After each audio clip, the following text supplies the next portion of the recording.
The morning had been unusually quiet along the stretch of Highway 41, the kind of silence that hangs heavy after a storm. The asphalt still glistened with dew, and the mist curled like ghosts around the empty gas station on the edge of town. Inside, a handful of bikers from the Iron Ravens were sharing weak coffee and quiet laughter, their leather jackets creaking every time they shifted.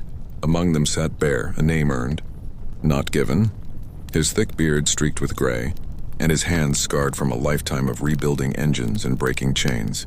His wheelchair sat beside his bike, a black Harley customized to carry it.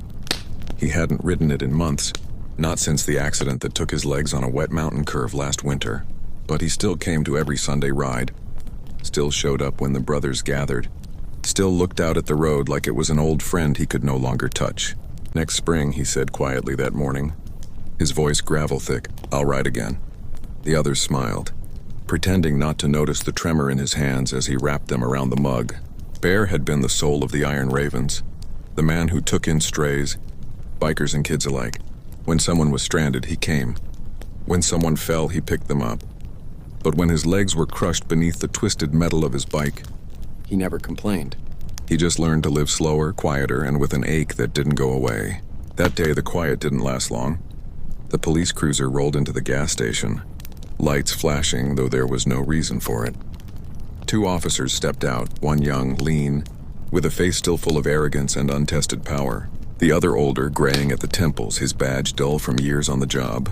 The young one was talking before his door even shut. "Morning," he said, his tone sharp and cold. "We got a call about suspicious activity. Bunch of bikers loitering outside town." The older officer sighed, his gaze soft. "It's just the Ravens. Tommy? They've been around longer than you've been on the force." But Tommy wasn't listening. He walked right up to Bear's wheelchair, tapping the handlebars with his baton. "You part of this club too?" he asked, eyeing the patch on Bear's vest. "Disabled or not, you don't get a free pass. You all need to clear out." Bear looked up at him calmly. "We're not causing trouble, officer. Just coffee and conversation." "Didn't ask for your speech," Tommy snapped. He kicked the front wheel of Bear's chair. Hard enough to jolt it backward a few inches. "Move it." The sound of metal scraping concrete echoed louder than thunder. The other bikers froze. A heavy silence fell, one that carried years of restraint and rage. The old cop's face went pale. "Tommy, that's enough." But Tommy was enjoying himself now. "These biker gangs think they own the road," he sneered. "Not today." Bear steadied himself, gripping the arms of his chair. His voice stayed low, but it cut through the air like steel. "You ever been on a road long enough to understand what it costs?" Tommy laughed. "Costs? Yeah, I know what it costs. Taxpayers like me paying for you to sit there." One of the Ravens, a tall man called Hawk, stepped forward, his fists clenched. "You better back off, rookie," he warned. "That man's done more good in this town than any badge ever will." "Is that a threat?" Tommy snapped, reaching for his taser. But before the moment could turn violent, the older officer moved faster than anyone expected. He stepped between them, grabbing Tommy's wrist. "Put it down," he said firmly. Tommy hesitated, the arrogance draining from his face. "Chief, I said put it down." The gas station was silent except for the faint hum of the fluorescent lights. The older man turned slowly to Bear, his eyes soft with something like shame. "I'm sorry, Bear," he said quietly. "You don't deserve that." Bear nodded once. "You're the new chief, aren't you?" "Yes," the older cop said. "Mark Hensley. I knew your brother back in the day." The name hit like a ghost returning. Bear's brother, Danny, and had been a cop too. Killed 15 years ago in the line of duty, trying to stop a robbery. The Ravens rode in his funeral procession that stretched 5 miles long, engines rumbling like thunder for the fallen. Bear had never blamed the badge, only the cruelty that sometimes wore it. "I remember Danny," Chief Hensley said, voice breaking. "He saved my life once. I owe him everything." He turned to Tommy, whose jaw was tight with embarrassment. "Do you know who this man is?" he asked. "He's Danny McKinnon's brother. The same Danny whose name is carved on the memorial outside the precinct. The man you salute every morning." Tommy's face drained of color. "Sir, I didn't—" "You didn't think," the chief cut in sharply. "You saw leather and patches and decided you were better. You kicked the chair of a man who gave his legs rescuing a child from a burning car. A man whose club raised the money for that child's surgery." The words hung in the air like smoke. Bear said nothing, his eyes steady, though a storm raged behind them. The bikers stood silent too, waiting, not for revenge, but for something greater. Chief Hensley's voice softened. You want to wear that badge, Tommy. Then you learn the weight that comes with it. It's not power, and it's duty. And the day you forget that, you're no better than the criminals you chase. The young cop's shoulders slumped. I'm sorry, he muttered, his voice cracking. I didn't know. Bear studied him for a long moment. You know now, he said finally. Make it mean something. The chief nodded toward the cruiser. Get in the car, Tommy, we'll talk at the station. As the cruiser pulled away, the sound of the tires on wet gravel was the only thing that moved. The bikers stood quietly, the tension easing into something solemn. Chief Hensley lingered, looking at Bear with weary respect. I'm sorry it had to happen, he said. Some lessons come hard. Bear gave a faint smile. The hard ones are the ones that stick. The chief hesitated, then reached into his pocket and handed Bear a small metal badge. Danny's, he said softly. It was kept in the department's archives. I think it belongs with family. Bear turned the badge in his hand. It was tarnished, but the engraving was still clear. Daniel McKinnon, courage, service, honor. The old biker's throat tightened. He always believed those words meant something. They still do, the chief replied.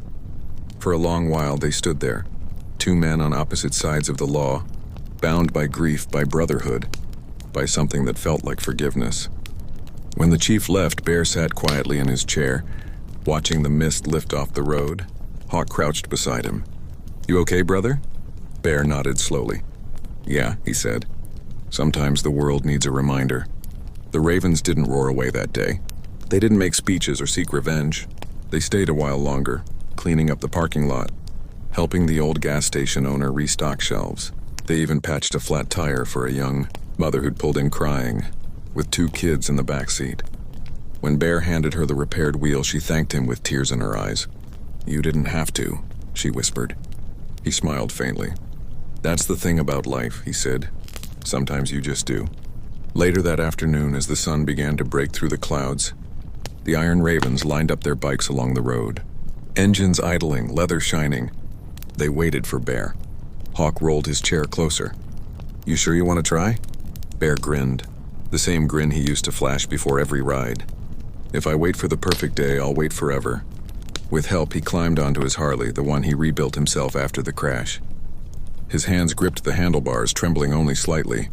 When the engine roared to life, every raven lifted their head. The sound was pure thunder, defiant and alive.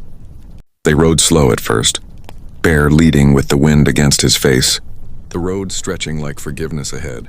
Back at the station, Chief Hensley stood outside his office window, watching the distant line of bikes cutting through the horizon. He thought of Danny, of Bear, of the young rookie who'd learned humility the hardest way a man can. The next morning, word spread fast through the small town about the officer who'd kicked a biker's wheelchair, and the chief who made it right. It wasn't gossip, not exactly. It was more like a story people told with quiet awe, the kind that reminded them there was still decency left in the world. And a week later, when the police department held its annual memorial, Chief Hensley invited Bear to speak.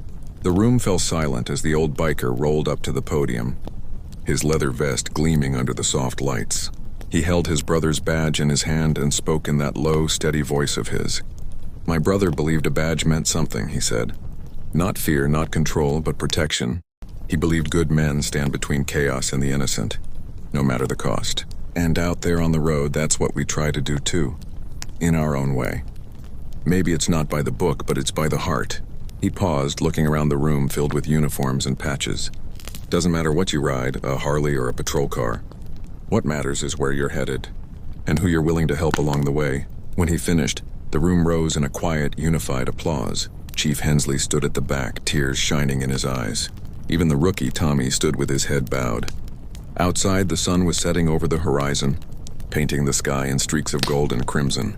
Bear rolled out onto the steps, feeling the warmth on his face.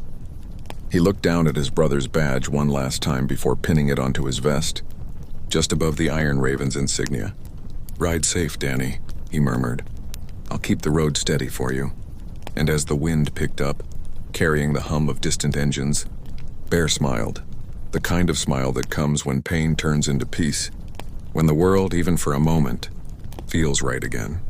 Because sometimes justice doesn't come from punishment. It comes from mercy, from truth, from the strength to stand even when you can't walk. And that day on the edge of town, a broken man in a wheelchair reminded the world that dignity, once lost, can still roar like thunder.